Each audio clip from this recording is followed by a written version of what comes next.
the world of Lan, a great war between the continents of Ebros and Elkesh is forcibly brought to an end by the Tempest, a cataclysmic storm that rages over the surrounding oceans.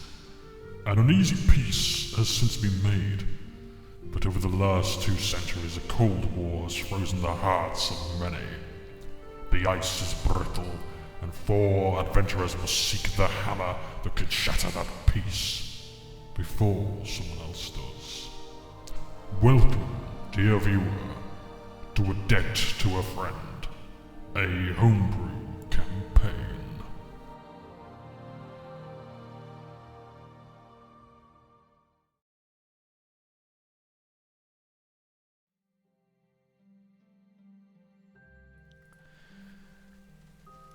Having cleared a pestilence from the roads, wolves no longer attacking hunters near the roadside or cultists kidnapping people from the Heartseeker Inn, we finally rest at the on the roadside. Cornelius, having a nightmare, finds himself awaking in a cold sweat and being the first of the party to consider if we really should make our move toward Little Water sooner rather than later. Cornelius, as he wakes up, he reaches for his crossbow and calms himself by saying it's just a nightmare. It's just a nightmare. He peeks out of his tent with a single eye, and he sees Rigsby stock still on sentry protocol, Rakanar and Nero eating. He exits his tent, sighing in relief. It takes a few minutes to collect himself in uncharacteristic silence. Takavria begins his morning prayers by finding a quiet spot to commune with the Raven Queen, but lately he's been trying to speak with the entity that originates from the hammer. He rolls a charisma check to focus on the hammer, getting 17, 13 plus 4, very nice. And he hears the flutter of birds' wings, or so he thinks. The sound stops suddenly. Coldness takes onto his soul.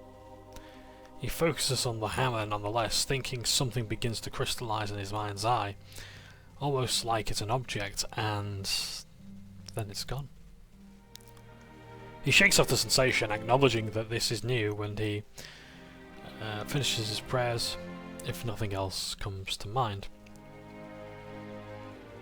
Meanwhile, I'm in my tent. I've been awake for a short while, and I'm idly doodling some ideas for camouflage for Rigsby. When I write my opinion editorial stuff, I tend to put it in italics, and here I have put a reference to the Call of Duty for Modern Warfare mission, All Gillied Up, but I've put here All Gillied Pub. Look at this place. 50,000 people used to live in the city. Now it's a ghost town. Never seen anything like it. That might well be the title for this session recap. So yeah, that's what I'm looking for.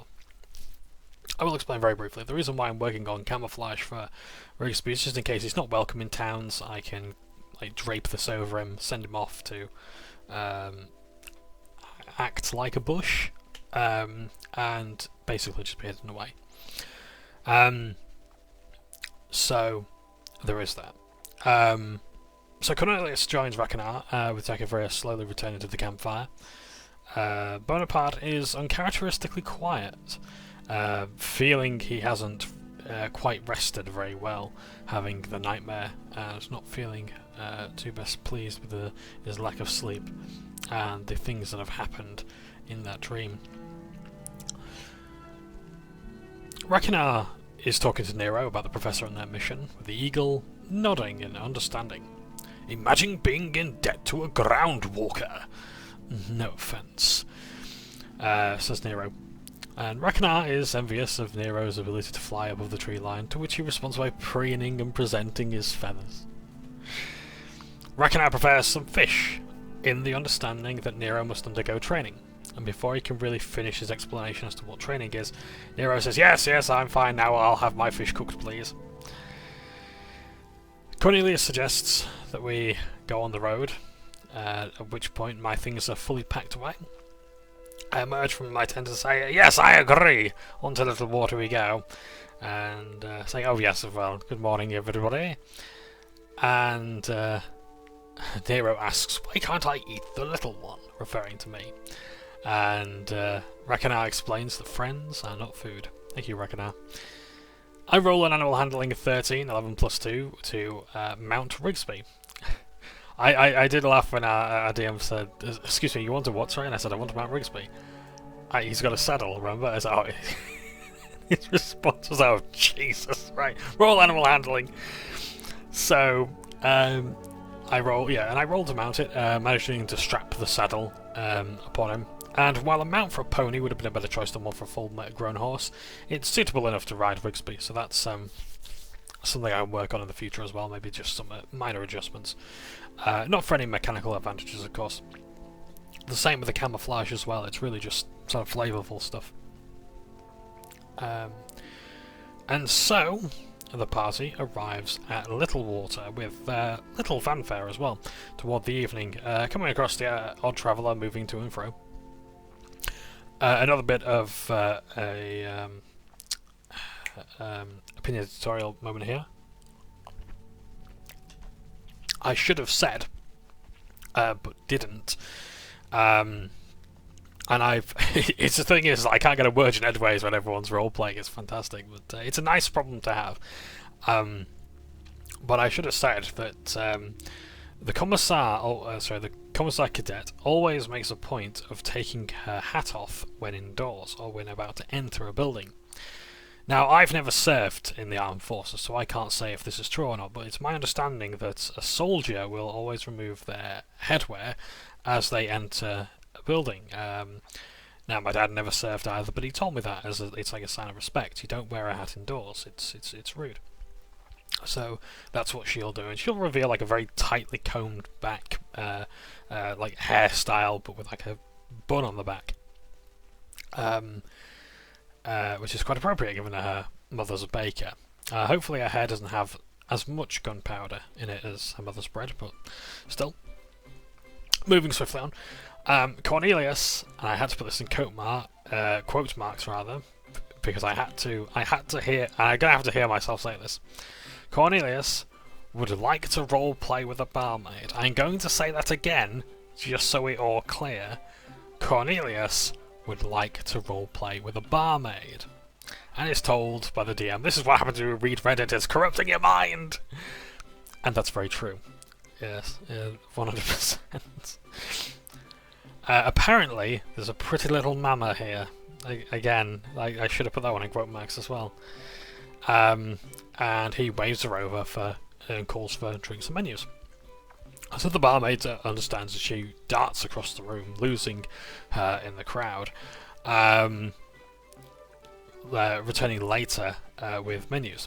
And today's specials are, and it wouldn't be a debt to a friend without these extensive menus. Braised campon, I have no idea what campon is, with whey cheese and brandy. A fresh catch of braised crayfish and ginger with brandy and cider. Salt pork and peas. And from Oxglen, boiled eggs and whey bread. It's a good job I haven't taken the chef feat yet, because if I was asking, "Oh yeah, what are you making?" I make some mud and put a potato on it. Like, that wouldn't really work, would it, you know? It's like, but hey, it gives you temporary hit points, but now I couldn't begin to come up with something like this. I need like a generator. I need the same table that my DM has for this if I ever do take that feat. Moving swiftly on. So Cornelius takes the pork and peas, and that is my new taking the piss or taking the biscuit. Are you taking the pork and peas? I take the braised crayfish with cider. Reckoner just wants the crayfish without ginger. And Tack goes for the crayfish and ginger with brandy. And we all pay, providing tips as we pay. Now Cornelius seems a bit unsettled by the inn, having a bad experience with the Heartseeker Inn, don't we all? And but he otherwise eventually calms down. So far there's no dance or music, and ale has been served, but this is more a meal time than it is like a sort of social drinking time. Which is honestly, like, I don't really go out much, as you can probably tell. But like, that's the sort of environment that I prefer when it comes to a restaurant or an eatery. So Cornelius proceeds to talk to Tack. And he says, "Didn't you tell that strange lad we met in the forest to bring your pelts here? You don't think he made off with them, do you?" The strange lad being Eduardo the Hunter from Session 2. And Tax says, quite simply, lighting his pipe, time shall tell. She just carries on smoking. The two hope that Eduardo the Hunter will arrive, but they're not overly concerned if not. Cornelius asks how the food here compares to the military, talking to me. And I try to answer the question in such a way that, oh well, I would, well, as a commissar cadet of Her Royal Highness's military, I would never dare say anything bad about anything she does whatsoever. Least of all the food that keeps her soldiers healthy and strong and all this. But my DM says you can totally say the Russians suck. Thank you, DM. But no, I'm sure she would like them. She tries to be very no nonsense, and yeah. I think she'd actually prefer that than something nice to eat, really. The food seems good. The marbling of the pork is pleasant, and the chef has really taken the time to sear it properly. Rakanar takes his crayfish to put in his pack openly, puzzling the bar step. And I'm just reminded of that video game sound of like where your inventory makes like crunchy rustling sound, like that. And I just imagine doing that, putting it away. And like this NPC is just like you don't get that in games where like they just watch you puzzled, you know. It's like they just walk off and you just stuff things into your bag and steal the cutlery without a care. Lit candles as well, all that sort of thing. Anyway, so as we're sort of tucking into our food, we hear this banging sound, this and it's Professor Volmac coming down the stairs, and he shouts, "Great Sprott, you've made it back!" Rakanar rolls an 11, 8 plus 3 dex, knocking a woman out of a chair as he runs to the professor, just leaping out, and this poor woman who's been knocked over, I think a human, looks over to see Rakanar, this hulking half-orc, giant even by half-orc standards, and thinks the better of complaining. She goes back to her seat and gets her head down in her food. And so they bro hug and clasp hands like in Predator, go like, "Volmac, you son of a bitch!" Tack suggests that we go somewhere private to show the hammer to the professor. And we each roll 2d4, and we gain that amount in temporary hit points from the foodstuffs as we go up to the room. But before we do though, Tack places down a silver coin on the woman who Rakanar knocked over stable, apologising for his over-eager friend. And the Cornelius, overcome by some sort of urge to say this, says to the woman, "The silver hair, the silver in your hair makes you look like a I couldn't get all of this down, by the way, so do forgive this for me not getting it all. But he says that the silver in your hair makes you look like a shining minx, and the hazel of your eyes makes them look like globes of golden fields for which I want to run through." He rolls a 12 performance check, that's 6 plus 6, and the woman is confused by this gesture, but otherwise not offended. So after I've piled up the plates and all this sort of stuff, I tell Rigsby to join me so he doesn't stay and lick the plates clean. Although this is what we fear about automation in the workplace. We'll have Rigsby taking all these people's cleaning jobs and such. So we go upstairs. The professor is unsure as to what's happening. Like, why do we need to come upstairs? And the commissar then proceeds to spurt out all this information about about what happened, like just a breathless session recap, except she's just telling the story word for word, taking all this, and unfortunately, she chokes on some spit and with a Constitution roll of 6, a Constitution save of 6 rather, and Rigsby comes to my aid to perform CPR. And I eventually get up and finish off my report.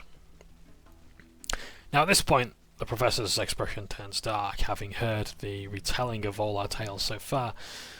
It's not with anger, though, that his expression changes. It's with fear. He starts to feel a bit...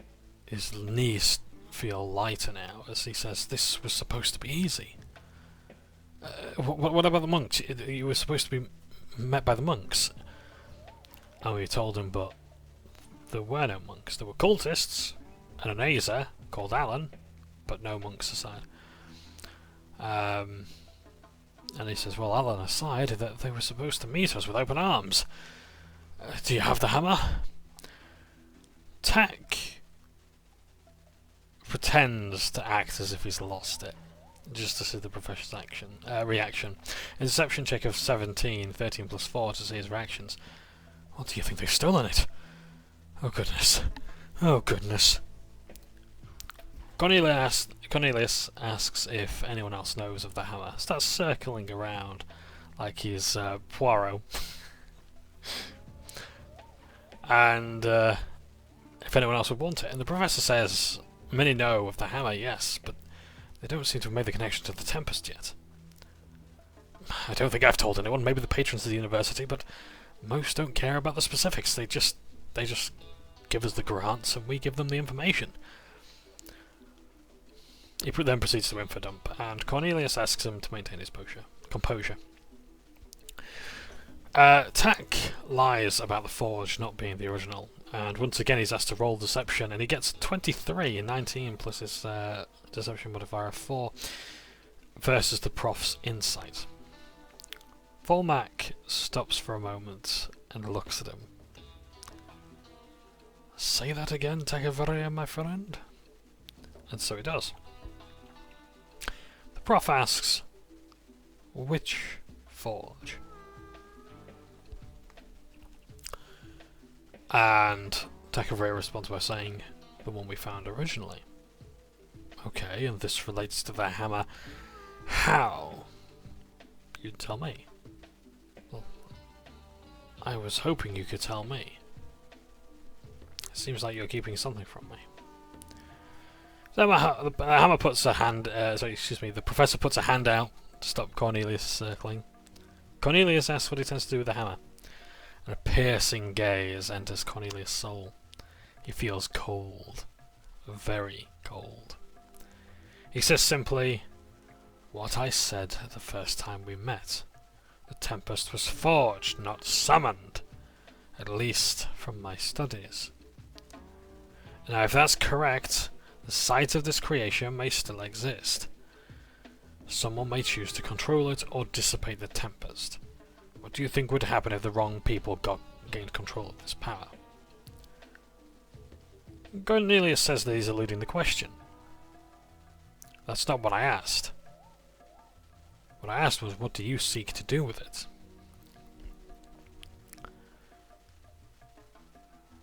Volmak maintains eye contact. Cornelius sees something in those eyes, something familiar from when he was on the streets. This is the look of someone he does not want to fuck with. In a bit of a bluster, not quite knowing what the hell's going on, I say, Professor, perhaps I can be of assistance here. I take out the probably waterlogged books from the from my backpack, and I say, look, we have these books. I don't know if they'll be able to glean any information. At least we've been able to salvage those, right? And without looking at me, he's still maintaining his gaze upon Cornelius. His expression changes to no longer fear or anger, but of great sorrow. And he asks, "Why are you lying to me?" We go silent. We don't really have an answer. Neither the players nor the characters. Rakanar's time as a bouncer shows that he knows when the tension's rising. Cornelius attempts to defuse the situation by saying, "Professor, I'm sorry. Everything we've been through, the things we've experienced and had to do. He touches Rakanar's shoulder. Rakanar's had to do some terrible things, he suggests with the notion. He tells that he had to be careful. He apologises profusely and asks for forgiveness to ensure this information he was getting to the right hands. Cornelius places a hand on Cornelius' left shoulder. Sorry, Tack places a hand on Cornelius' left shoulder. To guide him back to the fireplace, and approaches with the hammer. Pushes it into the prof's chest, holding it gently still. He's rather upset with having to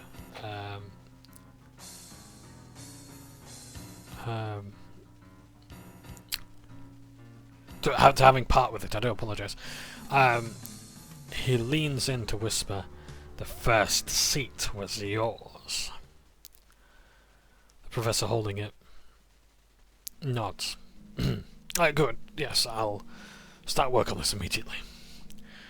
And he invites us to Drumeth. Cornelius rolls 14 insight, 12 plus 2 to see if the prof really believes his apology. And it's hard to say, there's simply just too much emotion in the room to really get a good read on anyone, let alone the professor. Rakanar rolls perception to see if he hears the whisper, but 11 doesn't reveal anything. Cornelius leans in and says, "I believe that Father Giovanni would want me to continue this quest." Rakanar says the prof can rely on him. The prof, with a hug, says, "I can always count on you." I say, "It's Drumeth, of course I'm going!" And he appreciates my enthusiasm. Now, I missed what Takafreya was doing with thaumaturgy, but he rolls a dirty 20, 14 plus 6 intimidation. The prof looks unblinking. If this is such an important quest, why wait? And Tak leaves as he says this. Cornelius goes downstairs and sorts out the rooms for cheap. We could pay 15 silver pieces for individual rooms, or 7 silver pieces shared. And this exchange, I think, is my favourite of the adventure. When Cornelius says, "So that seems a bit pricey, especially for well-known adventurers," and our DM, without missing a beat, says, "Well, if any well-known adventurers walk through the door, I'll be sure to give a discount!" And I was just howling at this. It was brilliant. So Cornelius slams the bar and says, "Have you not heard of us? Have you not heard of the Hydra?" The barkeep goes, no. No. And I'm just reminded of, like, Robin Hood and Shrek and his merry men just appearing out of nowhere, and just Shrek's just like, okay, right. So Cornelius tells all the tale of the Hydra, whether or not everyone nearby wants to listen. He takes out his drum and he rolls performance 21, telling of how Rakanar the Slayer brings down a bone blight with one swing of his axe and cleaves its head in twain. Observant viewers, which I think actually Rakanar was that player, observes that it wasn't Rakanar that did it, it was Takafreya that did, to which Cornelius players says creative liberties. He talks about Tak the Dragonborn in full plate armour and a shield and hammer, and how the bloodiest blows of a fire scorpion couldn't pierce his armour. Another roll of 17 is made with performance. And finally, the Commissar, who will become a full-blown general, rolling a 17. And he's sort of ending with a chorus, and that is Hydra, with a performance 23 and a perfectly timed mic drop. Now, the barkeep is really uninterested in this tale, but the patrons around hear about the adventurers, and the audience whoops and gasps as they gather around. The barkeep eventually submits, offering the rooms for 2 gold total. So, quite the saving, really. So, another great moment. Rakanar, after some awkward silence, as we're joined back upstairs, just goes, "Do you want to see my bird?" The prof replies, I would like nothing more, Rakanar. And so Rakanar whistles and summons Nero without error. They introduce one another as Nero's perched on the window ledge. And he also hands over his new axe as well, saying, "I got a new axe as well."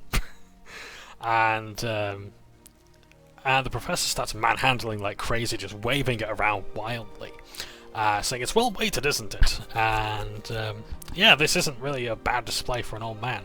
And the thing is that he's not just like waving it around like a lunatic. It's actually turning into a very practiced display of finesse and strength. Like Volmag is a lot stronger than the party sort of perhaps gives enough credit for. And he eventually stops just dead in the middle of the air after spinning and pirouetting, and he places it down gently, holding it down by the pommel, and he presents it back as if it was a feather, saying how he's rather envious of the blade. Cornelius hands out the room keys and refuses to take a gold piece for his troubles. I've got to find a better way of just shouting at players going, "I insist!"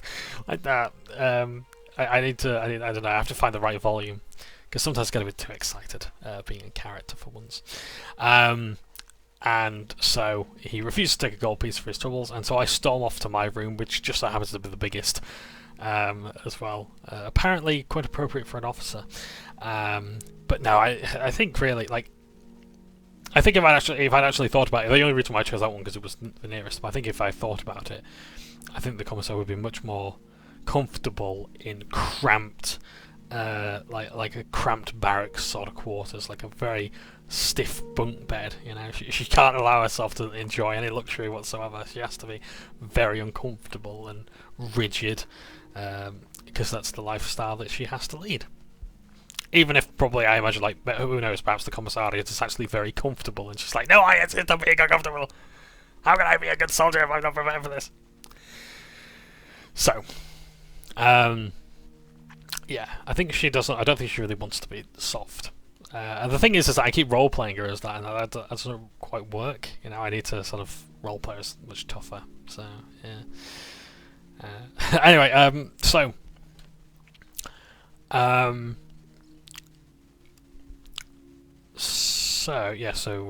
I going off to my room, and Rigsby's tail wags as his tail. Yeah, his tail wags as Rigsby's head is patted by Cornelius, and so anyway, so Rakanar slaps Cornelius on the shoulder, having such a fun time, because he's really joyous having met the professor, and you know, had a good time. Like, the professor's seen his bird and his new axe. What more could he want? Jam on it, probably. And he rolls a nat 1 plus 5 to hit Cornelius on the arm, doing no damage, and he's just playing, and so he leaves gratefully. The prof will study the hammer left behind, and Cornelius, asking Cornelius to trust him just a little bit more. Tekavria begrudgingly takes the key for his room, but goes for an evening walk. Cornelius takes a room and stares at the mirror and asks, what is he becoming?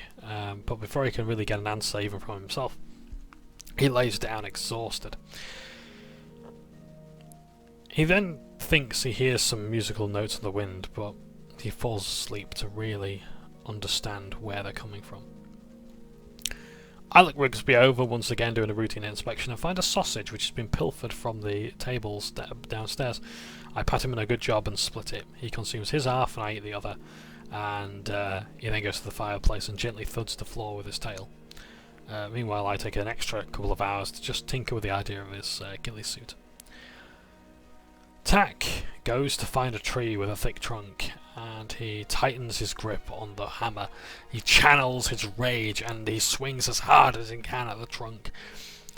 And as he strikes at the bird's core from the branches, very different sound to Nero, as dozens and dozens of ravens and crows scatter around. But as they scatter, they turn around and form a veil, as if they are the air itself. They circle around him, and he has a breakdown and yells at the air, "What is it you want from me?" A voice comes to him, Tekavria, my paladin. Champion in the making. Who do you worship? Noticing the voice, he immediately falls to his knees and says, "My lady, you, of course." The voice comes from the air and shadows itself, the darkest shadow of all where people do not dare look. He hears the muse chuckle. And it would appear you have a new patron. Or am I wrong, Tekavrir? And he goes on to explain that the hammer. I grabbed it and I have no idea what happened to me. He speaks to the ground, kneeling in suppliance. He feels an icy hand nestled upon his cheek. He feels as though he's wronged her and wouldn't dare look her in the eye. Cold fingers brush against his scales. He swears he feels frost develop. Slowly, the hand caresses the ridges above his eye. Tekavrir, the lost boy. Why do you follow me, Tekavrir? You pull the strings of fate. My life has been nothing but fate. Fate is important, yes. Sometimes the wrong man in the right place can make all the difference. Quick editorial here. I damn near pissed my pants when I heard this. Because this line was very important to me in my first session 0 that I attended. And that sounded really, really cool hearing that. We're finally getting to hear that line that makes this adventure what it is. Moving on. The path that you follow. Have you ever stopped to question that may be ordained for you? But who am I? I'm an orphan who knows nothing of their past, being pushed along by arrogant old men. Old? Orphan? You are in better company than you think, Tekavrir. Remember who plucks the strings of fate, young champion. And as she moves her fingers underneath his chin to pull his head up, he sees nothing but ravens flying away.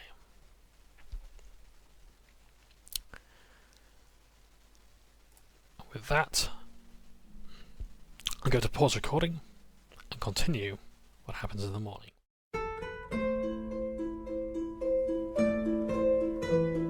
Morning comes, and there's no disturbance to our sleep. We can bathe if we so choose. Of course, Cornelius decides to, and he's in the bathing area, his towel falling as he can't tie a knot to save his life.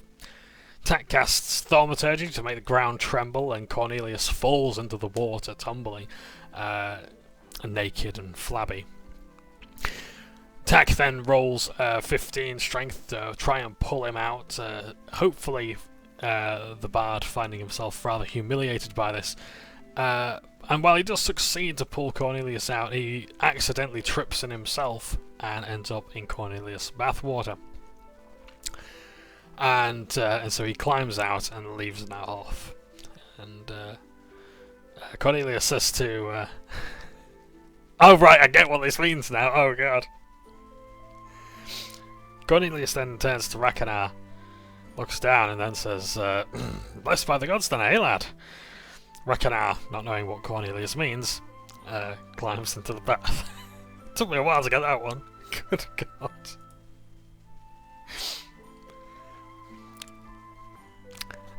That's a joke that I'll have to tell another time. Yeah, so, here in the commotion, I decided to skip on bath day and continue just drawing up some more plans this morning. And so Cornelius asks about Nero and his bathing technique. Like, does he need some fresh bathwater himself? And Rakanar says no. Nero preens at his feathers himself. And so Rakanar exits the bath, shaking himself off like a dog, and puts on his new clothes, which he'd set out on the other bed, and very excitedly and very neatly. And so I head downstairs, Tak following behind after his traumatic experience of seeing Cornelius again. And they joke about a turd in a tub and continue. He is indeed in fine company, apparently. Good God. Cornelius hails over the barmaid for food, and we roll perception as this is happening. I roll 11, Rack rolls 6, and Cornelius rolls nat 1 plus 3. And I hear Tack just sobbing slightly outdoors, to which I shout, Tackafria! Excuse me, Tackafria, are you okay? He does not respond, so I shout again, Tackafria, do you want some food? I apologise if you can't hear that on the microphone. I can barely hear myself. Got a bit of a raspy throat today. Talking all day yesterday. So he doesn't respond, so I shout again. And an ominous whisper comes to the table. But I can't remember what... Oh yes, this. I remember. I think this was Tack casting Thaumaturgy. And we all sort of think that we hear it, but we don't quite actually listen to the word. We hear the sound, but not the words. And so Cornelius asks, "Did you guys hear that as well?" Must be nothing. And we decide to eat scrambled cockatrice eggs with buckwheat bread with squeezed gooseberry juice. There's also porridge and trail mix for later. So we order food, and an eagle flies around, perched on the table, and squawks at Tack, who's outside on the porch. And he happens to have some venison, and however old it is, and he feeds it to his avian friend by tossing it into the air. And Nero catches it with a successful natural 20 sleight of talon check.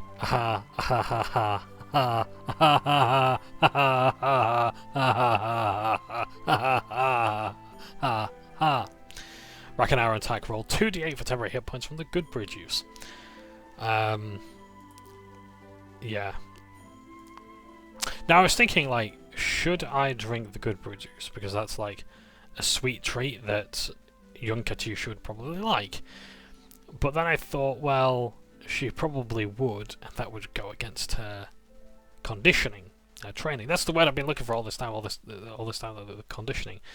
So yeah, so she couldn't do that. So no, she's not allowed anything like that. She's not allowed to drink on the job either. So might have to cut down on the ale. Find perhaps water like Cornelius drinks. So yeah. Anyway, so the professor joins us again, slamming down the stairs as he does, and he just eats ladlefuls of scrambled eggs, and tells us that he solved some of the riddle. So I was looking at the hammer and the books provided by the cadet here, and the research suggests some more things. It doesn't tell us where the Tempest was summoned or created, but I think I know how to find it. The hammer, combined with some of my translations, talks about some of the primordial states. Cadet, what are the primordial states? And I tell him, would I know that? Like, rather before I can even ask, Adil says, you would know the answer. And I was going to say, okay, I'll guess anyway, are they earth, fire, water and wind? And he says, yeah, you can say that, or you can add a flourish. So you can say, like, terra, like ferrum, magnum, Colton, Desert Eagle, I don't know. And yeah, there are 4 temples or sites that exist within our world. Oh yeah, so I've already read that. So, no, I haven't. No, I haven't. No, I haven't. Yeah, so fire, earth, water and wind, there's a temple dedicated to each. There are 4 temples or sites that exist within our world, but they seem to be in deep primordial. Again, it's the one character I don't choose primordial. I have 40 characters on D&D Beyond and 39 of them speak primordial, and not this one. It's either celestial, draconic, primordial, or abyssal, because one of those languages is going to come up at some stage. It's got to be some sort of ethereal creature, hasn't it? Even then, I probably wouldn't have been able to translate it, but still. And again, it's not a complaint, it's just like... It's like this is the one character that doesn't have that thing. It's like, you know what the languages they know? Common and Gnomish. Who speaks Gnomish, even like in a Gnome-only campaign? Anyway. So, and to be fair, I'm not sure that I can translate them further. Maybe, if we were to find out where they were, I could finish the translation. And he asks if we'll join him. Now, Cornelius says that this is fine. and I say that I'll need permission from the commissariat. The professor, as if expecting this answer. The professor hands me a letter with, based on a check, history of 12, with a seal from one of the royal houses of Drumeth. And it's sort of like shaking my hands, and I'm thinking, this might be penned by Her Royal Highness the Queen. And she just lightly puts it under her nose, just to smell any sort of perfume, just to see if it smells of her. And with a perception check of 11, I find no traces. It's quite simply like the smell of breakfast in the entire tavern, but especially at the close vicinity of the professor. It's too hard to tell. And kudos to my DM for actually coming up with a flavoursome reason as to why the check failed. So, bit of a tangent here as well. Something that I had wanted to mention before was that, so the people of Ostergarth apparently really like the Queen. They get on with her like a house on fire. However, I would like to think that Katyusha is possibly her biggest fan. And yeah, her life's goal is I don't know, to marry the Queen or something like that, or even just go on a date or whatever. That would be the highest honour that she could be bestowed. But the thing is that that's probably not going to help. You know, you probably do need some heirs, and well, Katyusha probably can't help with that. So yeah, but yeah. In the meantime, just getting to know her, just seeing her would make a day. She'll probably faint when she does, but still.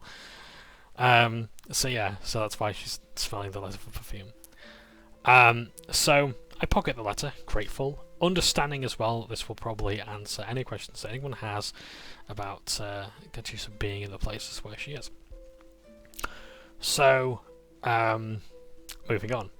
Rakanar says that it's not even a question, I'm in. And Cornelius goes outside to talk to Takavir and just get his answer.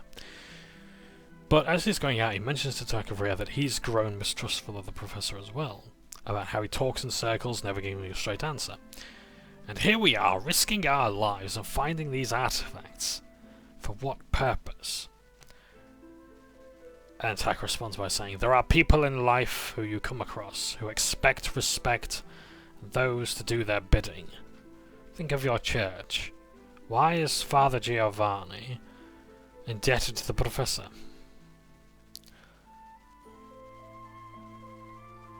And Cornelius responds by saying, well, I don't know, but I answered the call. But I think he's pulling the wool over our two comrades' eyes, and we're the only ones who know. And Tak responds by saying, it's important to know what is the debt owed. It's the first step to vigilance. Most of this has been improvised on my part, as I can't quite keep up typing this up, so I do apologise. So Cornelius agrees, and the two form some sort of secret allegiance to one another, so that, so they are going to be a bit distrustful of the professor for the time being, but they're not going to I don't think, harm the party in any way. Anyway,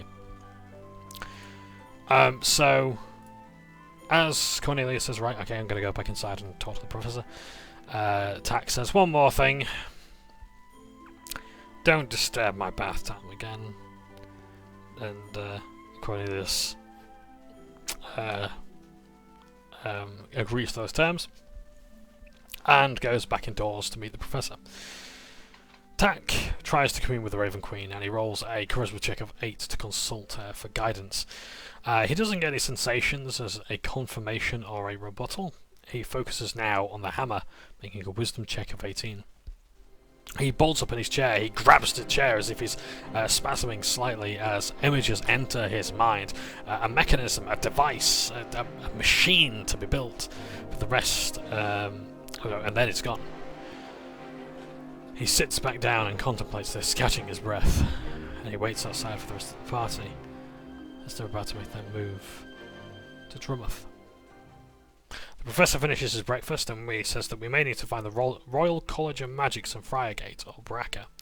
I shake in my boots a little at the mention of Braca, and he says, I'm just thinking out loud, of course, is all. We then set off on the road, it takes a fair amount of time to navigate our way from Little Water, making our way around the roads to Drumeth. As we make our way through the forests, Rakanar feels more appropriate. I take point as we're now in Kingdom territory now, atop Rigsby. Cornelius asked the player asked the DM about if there's any Dragonborn in Thunderhelm. Dragonborn in the Kingdom of Ostergarth. There are Dragonborn in Thunderhelm, but otherwise they're fairly uncommon. The people of Ostergarth won't look at him as if he's of Bracca, and his symbology is all of the Raven Queen rather than Bracca, and she does have followers here so that he can feel pretty safe without sort of igniting any sort of tensions with the Cold War going on. Cornelius asks about my family, saying, am I correct in thinking that your family live in Drumeth? And I say, yes, they do. I spur Rigsby on as the subject is rather awkward. I really hope that we don't come across my mother and father, Babumshka Lostgaus and Ivo Lostgaus. Some more details I've added on my character page. So yeah, Babumshka is still a baker. But I don't know if Ivo would be like a toy maker, or like a locksmith, or maybe has history of one and is currently doing the other, or retired recently. But yeah, he's still the long-suffering husband of Babumshka, always bullying him away, and and he's keeping his head down. Preferably under a table as well, for cover. Now, as Cornelius tries to catch up to me to keep up the conversation, he notices that my character is fading into the mists. He stops for a second, noticing a rolling fog all around us. As we see this, a figure emerges from the fog and the mist in front of us. A draconic being, a person with tattoos on their wings, a staff in one hand, another glowing with ethereal energy.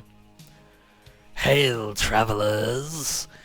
And we say, "Hail!" And just carry on, just hey, this is an ordinary day in the Kingdom of Ostergarth, right? "You have something of ours. Would you like to give it back?" Cornelius cannot figure if this is the something from his dream. Dragons don't look like this. They're not this small.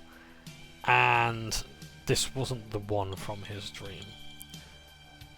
Tak, speaking in Draconic, asks, "What do you want, abomination?"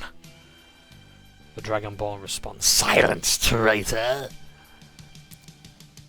We want the hammer." And Takavri responds with, "You can have a hammer, but it won't be the one you're looking for." I sort of step in between the two and say, "By Her Majesty's Commissariat, stand down so we can speak in good terms."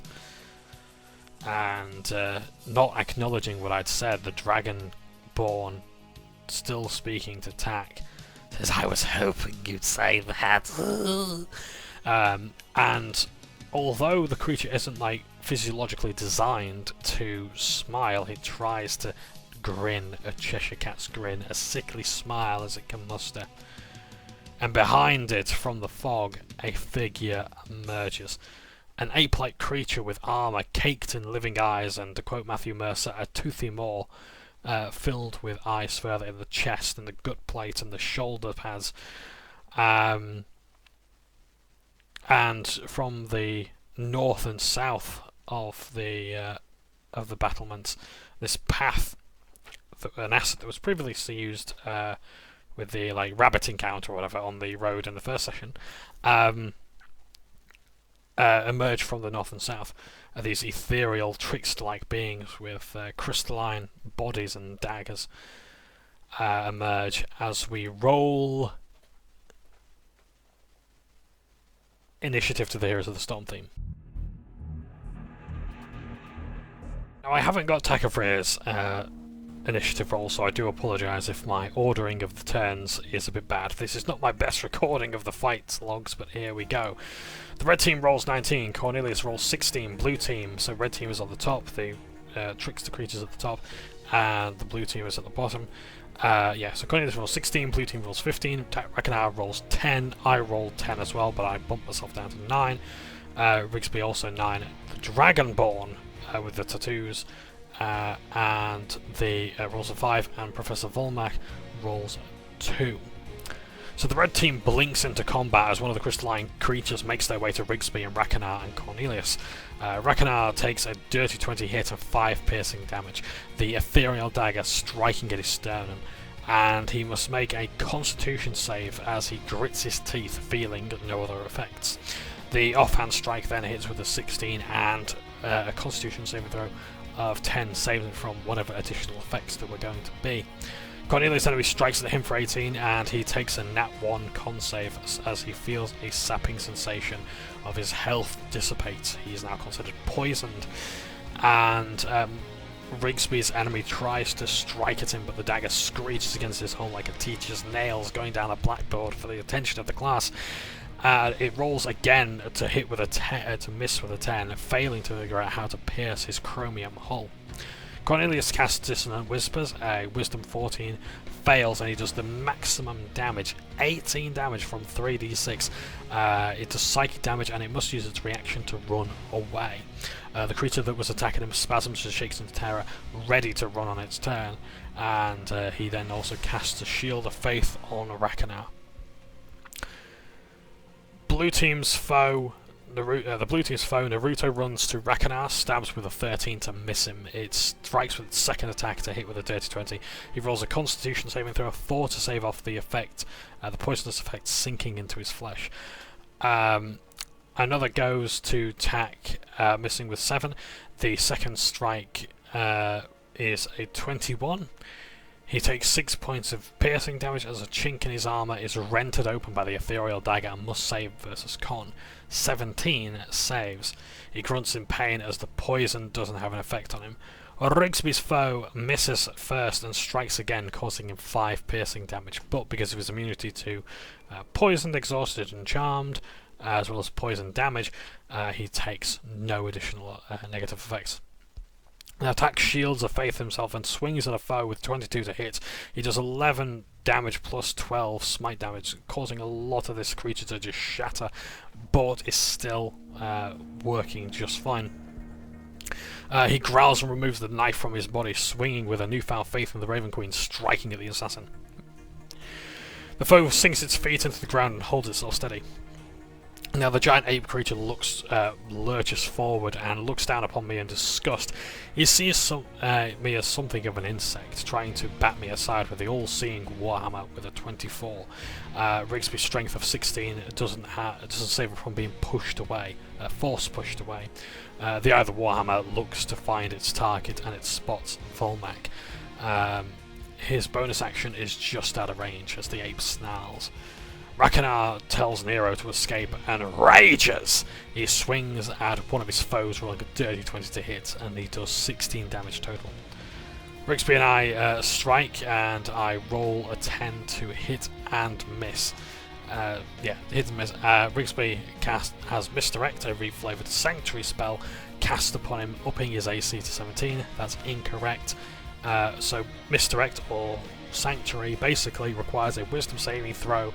If you try to attack him, you either have to choose another target, or you don't attack at all. So the idea was behind this. Okay, so enemy fails their save, their Wisdom saving throw, they try to attack me, but Rigsby, using his reaction, will impose disadvantage on the roll. That's what tactic. But it uses a spell slot to do. But it's okay. It's pretty good. It keeps me somewhat. Not tankier, I guess, but helps me sort of like redirect the damage where necessary and whatnot. So, anyway, so I tell him to dodge. So, the Dragonborn invokes Necrotic Roy, Necrotic Ray upon attack with a dirty 24. Raven feathers appear above tack as the Necrotic Ray dissipates the spell thanks to the Shield spell that uses his reaction. His bonus action is then to use Shield of Faith on the ape monstrosity. Get what we came for! Mother expects! Volmak yells out to Cornelius and Rakanar, and he asks, what will it be? Run or fight? Cornelius shouts to him to stay and help Rakanar. He sculpts, using his sorceress magics, a paralysing cone which requires a saving throw from the baddies in front of him. 2 successes and a fail as a giant plume of frost or dry ice, what we know as today's dry ice, goes forth and Rakanar's northernmost foe is paralysed. In the second round of combat, the red team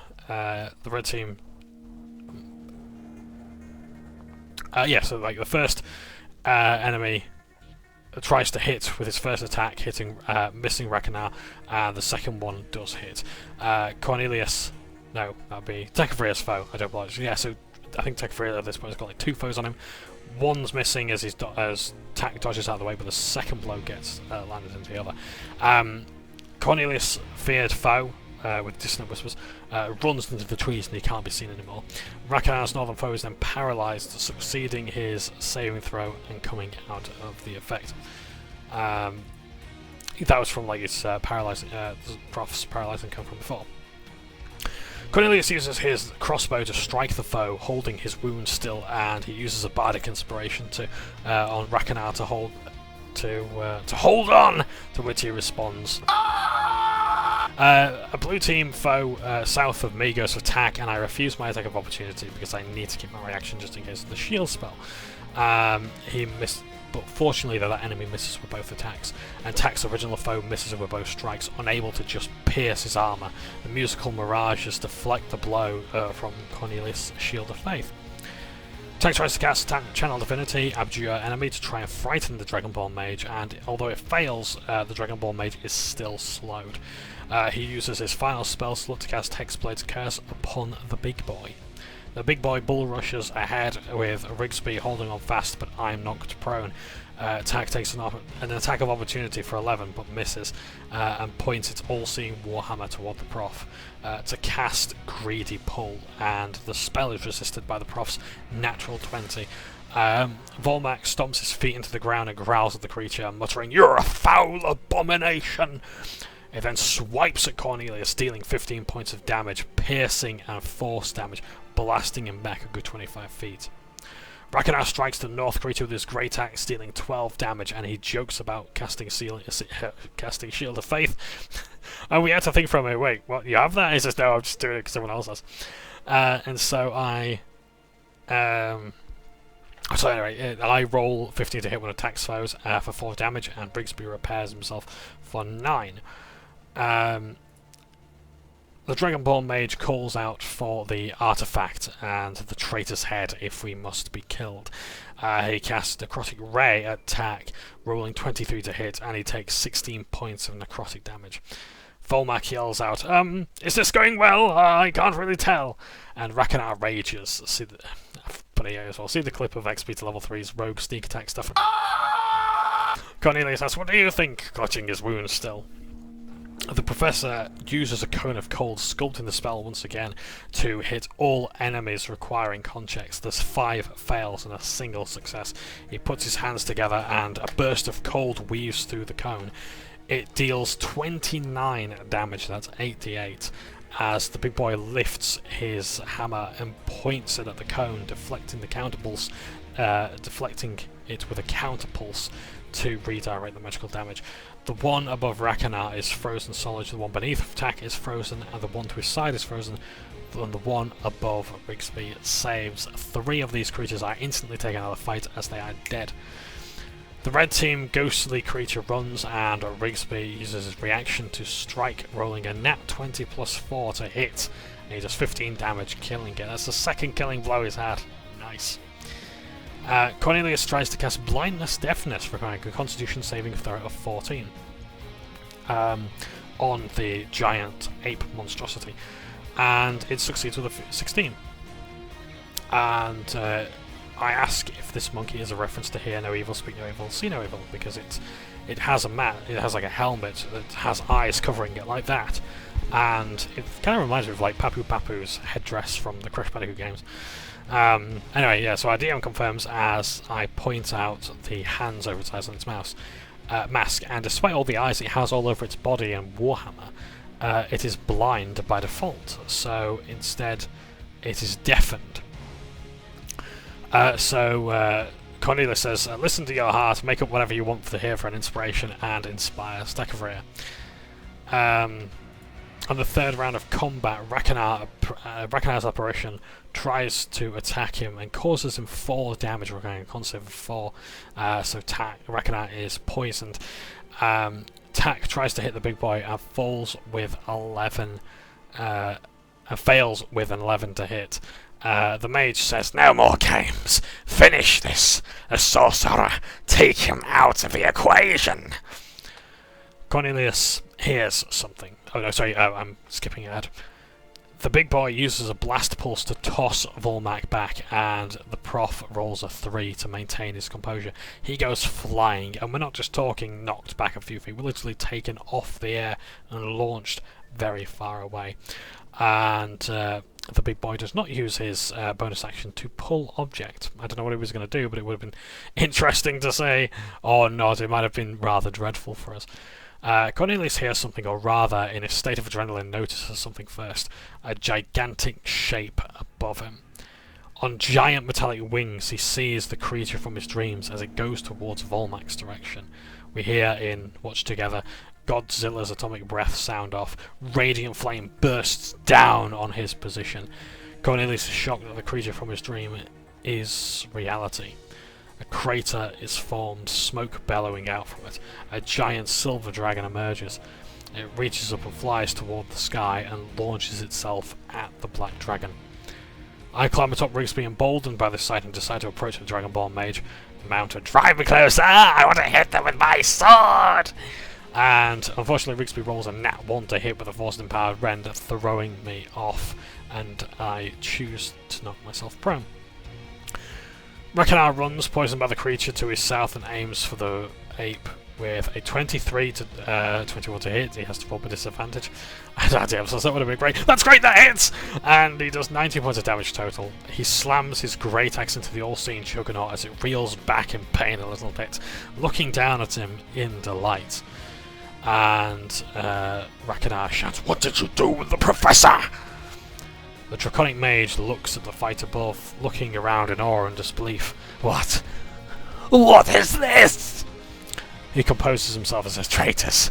Traitors, the lot of you!" And he strikes me with his trident, the prongs barreling down as I close my eyes, getting ready for the killing blow. But Rigsby grabs the trident away with his deflect attack and yanks it away with his jaws, tossing the blow aside.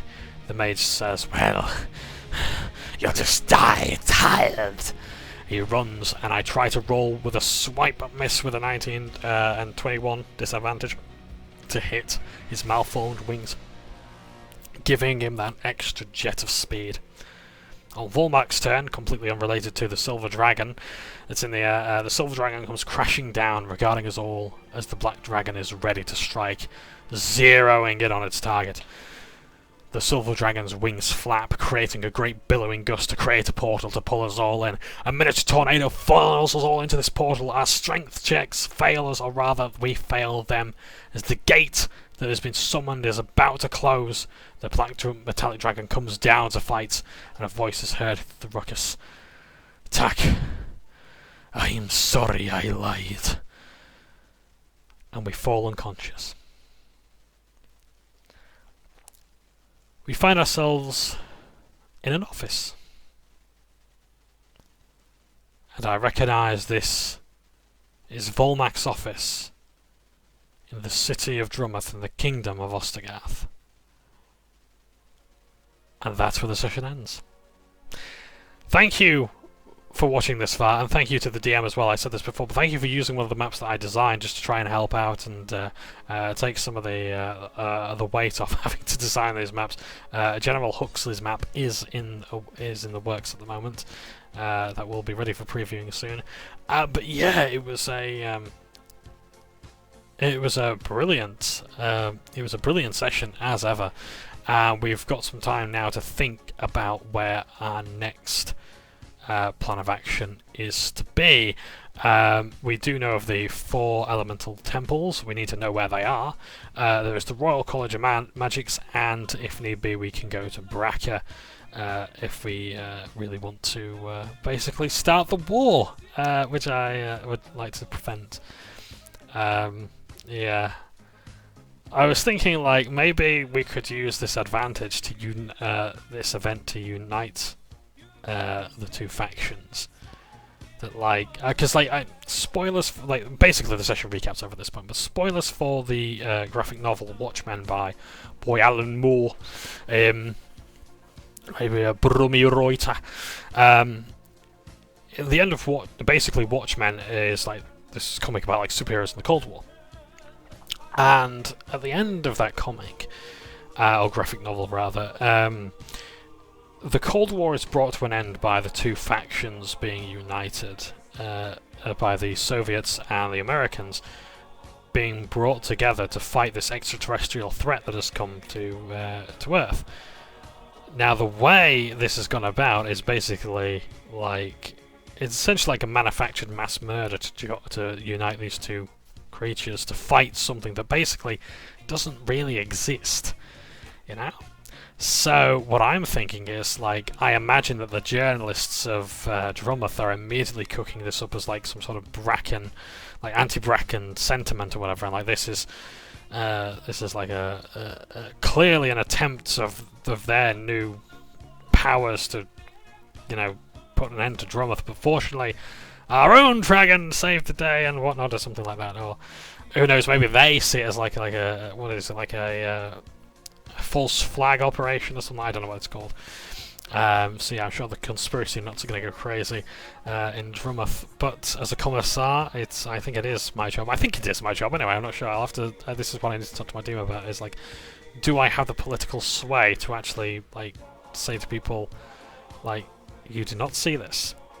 This did not happen. You know, like Big Brother's watching. You know, that sort of thing. Yeah. So yeah, it's interesting times ahead. So we're going to be planning our next move anyway. I think the first thing I would like to do is actually like, get a feel for the atmosphere. Like, do people know this happened, or is it too far away? You know, because like news is going to travel. Like, this happened on a road that people travel to and fro. Word is going to get out. People are probably going to pick the bones of whatever's left of the silver dragon that we saw there, and try and sell them off, or have guided tours maybe.